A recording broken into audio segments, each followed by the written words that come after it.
ప్రస్తావనాపదం కర్తుం తాండవస్యోపచక్రమే. అంతేకాదు, వెంటనే ఆయన ఈ సర్పాన్ని ఎప్పుడైతే ధరించాడో నాట్యం చేయాలనేటువంటి భావంలోకి వెళ్ళిపెట్ట పరమేశ్వరుడు. వెళ్ళిన వెంటనే తన కేశములను ఒక్కసారి విప్పార్చెట్టండి. ఆ కేశములు గోరోజన రంగుతో ఉన్నాయి, బభ్రువర్ణము అని అంటారు. ఆ బభ్రువర్ణం, పింగళవర్ణం అంటే పసుపు ఎరుపు కలిపినటువంటి రంగుతో ఉన్నటువంటి తన జటాజుటాన్ని సిద్ధం చేసి ఒక అడుగు వేయడం మొదలెట్టేట నాట్యానికి సిద్ధంగా. ఆ తొలి అడుగు, అందుకే ప్రస్తావనాపదం కర్తుం తాండవస్య ఉపచక్రమే. ప్రస్తావనాపదం, ప్రస్తావనాపదం అంటే తొలి అడుగు అనమాట. ప్రస్తావన పదమనం దాన్ని వేశాడు. అన్యౌచ పరమౌ హస్తో దుష్టో తత్ర మునీశ్వరై లలాటే చ దధౌ నేత్రం కాలం కంఠే మహేశ్వర. ఇప్పుడు వాళ్ళకి చెప్పబోతున్నాడు, నేను ఏదో భిక్షుక రూపం కాదు, సాక్షాత్ పరమేశ్వరుణ్ణి అని వాళ్ళకి తెలియజేయడానికి ఆ అడుగు ముందుకు వేసి క్రమంగా తన పాలభాగం పైన ఉన్న నేత్రాన్ని వాళ్ళకి కనబడేటట్టు చూపించట. ఇప్పటివరకు అది లోపల దాచిపెట్టుకున్నాడు ఆ కన్ను, ఇప్పుడు దాన్ని చూపించాడు. అంటే తన త్రినేత్రధారి అయినటువంటి శివుడు. అప్పటికైనా వాళ్ళకి ఆ ఎరుక కలిగి పని మానేస్తారని ఆశ, దాన్ని చూపించాడు. వెంటనే వీళ్ళు చూస్తూ ఉన్నారు. స్వామి కంఠంలో నీలిమి కూడా చూపించాడు ఒక్కసారి. కాలం కంఠే మహేశ్వర. దీన్ని బట్టి నీలకంఠుడు త్రినేత్రధారి అనే ఎరుక వాళ్ళకి కలగాలన్న ఉద్దేశంతో చూపించాడు. కానీ ఇప్పటికే వాళ్ళు మహా తీవ్రమైనటువంటి క్రోధంతో ఉన్నారు కనుక వీటిని గమనించకుండా ఆ అగ్నుల నుంచి మరొక భయంకరమైన శక్తిని ఉత్పన్నం చేశారు.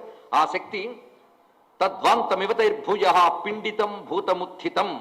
అది ఎలా ఉన్నదంటే, అగ్నులు రాగానే ఇంతకు ముందు ఉన్నటువంటి చీకటంతా పోయింది కదండి, ఆ చీకటిని అగ్నులు తాగేసాయా అన్నట్టుగా చీకటిని మింగేసేయట. కవిత్వం చూపిస్తున్నాడు ఇక్కడ. మొత్తం ఆ చీకటంతా అగ్నులు మింగేసాయా అన్నట్టున్నాయి. ఆ మింగేసిన చీకటిని మళ్ళీ వెళ్ళగక్కాయా అన్నట్లుగా నల్లటి భూతం ఒకటి పైనుంచి వచ్చిందిట. అగ్నిజ్వాలల్లోంచి ఒక నల్లని భూతం వచ్చింది.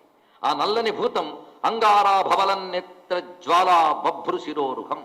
నల్లటి భూతానికి కళ్ళు మాత్రం నిప్పుల్లాగున్నాయి, పైగా దంష్టలతో కూడినటువంటి నోటితో భయంకరమైన ధ్వనితో అది పరమేశ్వరుడి మీదకి దూకుతూ వస్తుందట ఆ భూతం.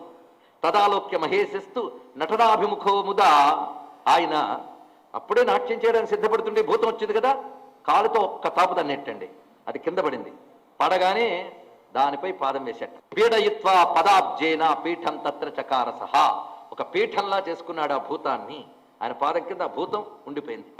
సప్రయుక్తైరజేయం తమలాఖ్యుతే సుదుస్సహై తమేవ ముముచుర్వన్నిం వేగా తస్యోపరికృత. దానితో వాళ్ళు ఏం చేశారంటే, ఇంకా లాభం లేదని ఆ హోమాగ్నినే మొత్తంగా అతనిపై ప్రయోగించేటండి. జ్వలిస్తున్న జ్వాలలన్నీ లేచి స్వామి మీదకి వెళ్ళి ఆయన దగ్ధం చేయాలని. సోపి వేగాత్ సమాయాం తాం జ్వాలాచక్ర సమన్వితం లీలయైవ సమాదాయ దధౌ హస్తతలే శుభే. ఎప్పుడైతే ఆ విధంగా అగ్నిజ్వాలలు వచ్చాయో వాటిని హాయిగా ఒక చేత్తో పట్టుకున్నట్టు స్వామి. అగ్నిని అంతటి కలిపి ఒక చేతితో పట్టుకున్నాడు. ఇప్పుడు మీరు ఆ దృశ్యాన్ని చూడండి. మొట్టమొదటి పట్టుకొచ్చే డమరుకు అది మోగిస్తూ వచ్చాడు కనుక చేతులు అలాగే ఉంది, దాన్ని ఏం కింద పెట్టలేదు, అది అలాగే పట్టుకున్నాడు.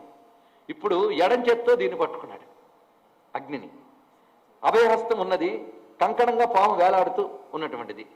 ఇటువైపు ధరించినటువంటిది వస్త్రం వ్యాఘ్ర చర్మం, క్రింద ఉన్నటువంటిది భూతం. దానిపై పాదం పెట్టి నిలబడ్డాడు. అందుకే నటరాజు క్రింద ఉంటాడే ఒక పురుషుడు, వాడెవడంటే భూత పురుషుడు. వీడికి రకరకాల పేర్లు చెప్పే శాస్త్రాల్లో, ఒక్కొక్క శాస్త్రంలో ఒక్కొక్క రకమైన పేర్లు ఉన్నాయి, అన్నీ కలిపి వీడికే వర్తిస్తాయండి. వాడేమిటో నెమ్మది నెమ్మదిగా స్వరూప తత్వాన్ని మనం తెలుసుకున్నప్పుడు గమనిద్దాం. ఇప్పుడు ఈ రూపం ఏదైతే ఉందో దాన్ని నిరంతరం ధ్యానించినట్లయితే, ఎందుకంటే నటరాజుని దర్శిస్తే ముక్తి.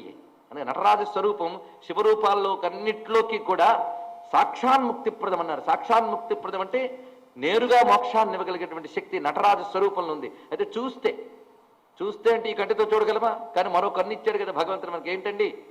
భావనేత్రం, మనోదృష్టి, దానితో చూద్దాం. వద్దంటాడా?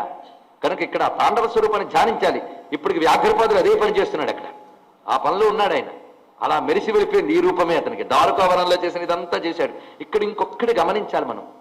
ఈ కథలో ఎన్ని విశేషములు కనబడతాయో. ఒకటి, మునులను